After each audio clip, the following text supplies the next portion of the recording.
Duncan, any favorite location?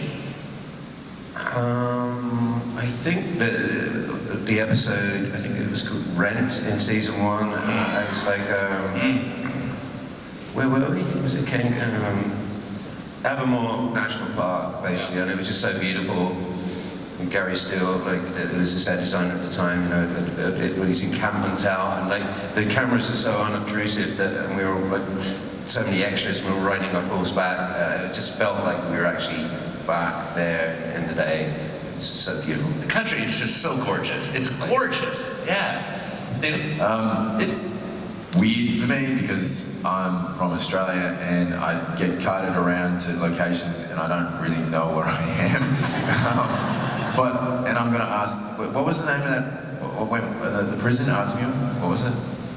What was the castle? Oh, Craig Miller. Craig Miller, yeah. That's the first castle I'd ever been in. And then, like, between takes, we had a green room in the castle.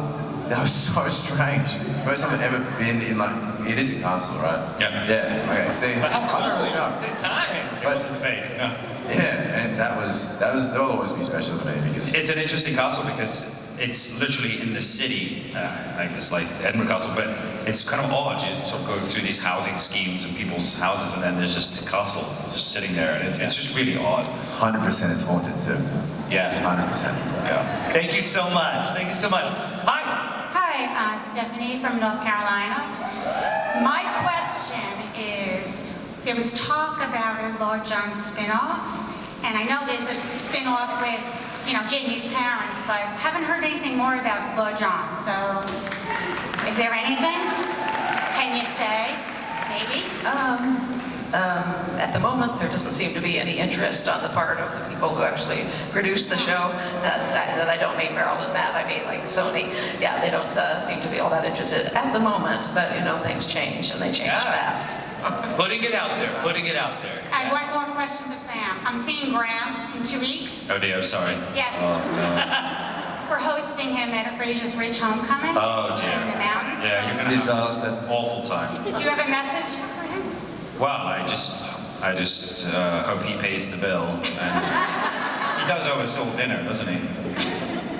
Do not take him out to a restaurant. You'll be left with a very heavy bill to pay. I spent Valentine's Day with him, last Valentine's Day. We had a very romantic meal together.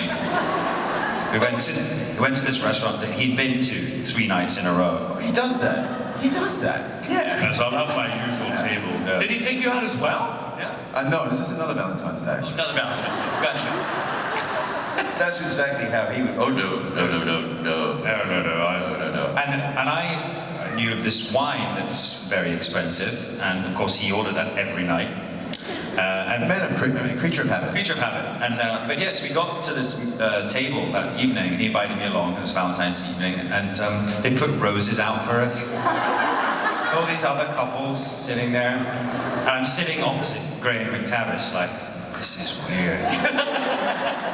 But we had a very lovely evening. What was he thinking? I wonder. This is amazing. I won't say how the evening ended, but I will tell you how it ended. It was the next morning we left this hotel, and as we're leaving the hotel, I got the bill for all 3 nights of his. Yes.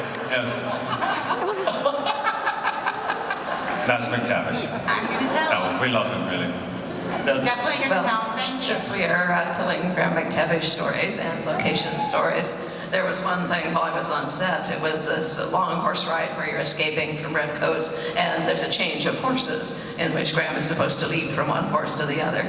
Well, this involved a mechanical horse that he had to be leaping onto. It was being drawn on a truck, and he had to leap on and off the mechanical horse, a dozen times or so. Well, Ann Kenny, another writer, and I were standing somewhat downhill from this. Graham comes staggering down after all of these takes. And as he passes us, he says, "I've been having a conversation with my balls." And they both said, "We'd really rather you didn't do that again." Goes off muttering, "I knew I should have worn a cup this morning." Thank you so much for your question.